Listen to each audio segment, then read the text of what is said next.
आज 4 मई 2026 है और कहना गलत नहीं होगा कि आज का दिन भारतीय राजनीति के लिए बेहद रोमांचक है। आज 5 प्रमुख राज्यों और केंद्र शासित प्रदेशों के विधानसभा चुनाव के नतीजे आ रहे हैं। तो बिना कोई समय बर्बाद किए सीधे इन चुनावी नतीजों के इस विशेष विश्लेषण की शुरुआत करते हैं और देखते हैं कि जनता ने किसे चुना है। आज के इस विश्लेषण का एजेंडा बिल्कुल स्पष्ट और टू द पॉइंट है।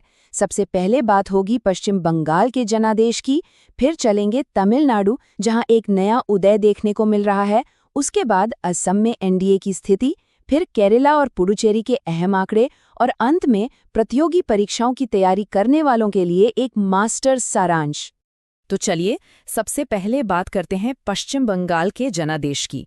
यहाँ कुल सीटें हैं 294। अब देखिए, किसी भी दल को यहाँ सत्ता की चाबी हासिल करने के लिए एक जादुई आंकड़े तक पहुंचना होता है और वो आंकड़ा है 148। बस यही वो नंबर है जिस पर आज हर राजनीतिक विश्लेषक की नज़र टिकी हुई है। और यहाँ नतीजों की तस्वीर बिल्कुल साफ होती नजर आ रही है। आंकड़ों पर गौर करें तो बीजेपी 33 से ज्यादा सीटों पर जीत और 171 पर बढ़त के साथ लगभग 204 के भारी आंकड़े तक पहुंच रही है। ये सच में एक बहुत बड़ा मार्जिन है। दूसरी ओर तृणमूल कांग्रेस 13 से ज्यादा जीत और 70 पर बढ़त के साथ करीब 83 सीटों पर दिखाई दे रही है। अन्य पार्टियां 5 से भी कम सीटों पर सिमट गई हैं। स्पष्ट रूप से यहाँ एक बहुत बड़े बहुमत का रुझान देखने को मिल रहा है। आइए अब सीधा दक्षिण भारत का रुख करते हैं। तमिलनाडु, एक नया उदय। यहाँ विधानसभा की कुल सीटें हैं 234। 234 सीटों वाली इस विधानसभा में सरकार बनाने के लिए जो मैजिक नंबर चाहिए वो है 118। जो भी पार्टी इस जादुई रेखा को पार करेगी, सत्ता उसी की होगी। अब यहाँ सबसे दिलचस्प बात क्या है? एक नई पार्टी का इस तरह से पूरे चुनावी समीकरण पर छा जाना। अभिनेता विजय की पार्टी टीवीके यानी तमिजगा वेट्री कड़गम ने लगभग 109 सीटों के अनुमानित आंकड़े के साथ एक जबरदस्त बढ़त ले ली है। इसके विपरीत अगर सत्ताधारी डीएमके को देखें तो वो लगभग 60 सीटों पर है और एआईडीएमके करीब 44 सीटों के आसपास संघर्ष कर रही है। विश्लेषणात्मक नजरिए से देखें तो एक नई प्रविष्टि का स्थापित पार्टियों को पीछे छोड़ देना वाकई एक ऐतिहासिक बदलाव है। दक्षिण से अब सीधे पूर्वोत्तर भारत की ओर चलते हैं। असम में एनडीए की क्या स्थिति है? यहाँ कुल सीटें हैं 126।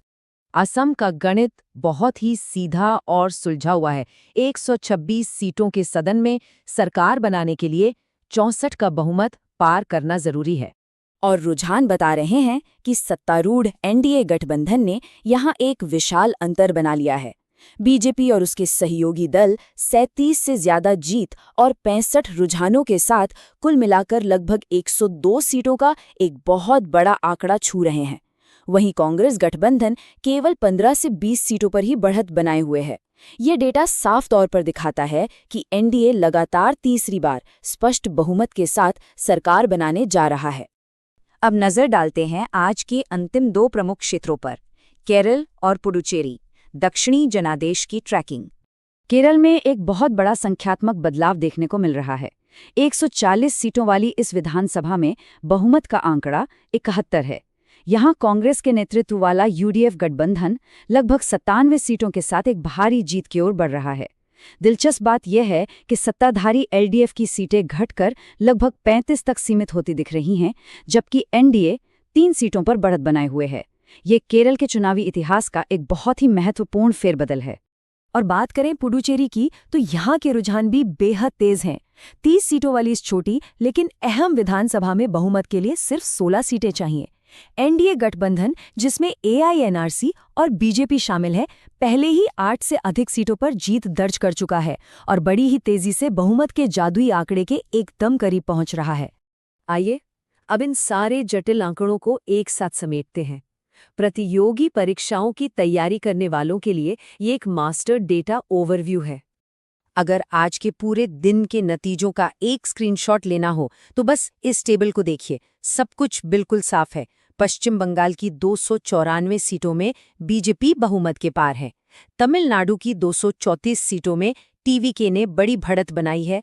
असम की 126 सीटों में एनडीए आगे है। केरल की 140 सीटों में यूडीएफ का पलड़ा भारी है और पुडुचेरी की 30 सीटों में एनडीए बहुमत के करीब है। ये सूचनाओं को लंबे समय तक याद रखने का सबसे सटीक और आसान तरीका है। तो खैर 4 मई के इन नतीजों में हमने एक तरफ नई पार्टियों की धमाकेदार एंट्री देखी, तो दूसरी तरफ पुरानी और स्थापित शक्तियों का कायम गणित भी देखा। लेकिन अंत में ये सब एक बहुत बड़ा वैचारिक प्रश्न छोड़ जाता है। क्या राज्यों में हुए ये बड़े क्षेत्रीय बदलाव अंततः हमारे व्यापक राष्ट्रीय राजनीतिक परिदृश्य को एक नया आकार देंगे? इस पर विचार जरूर होना चाहिए।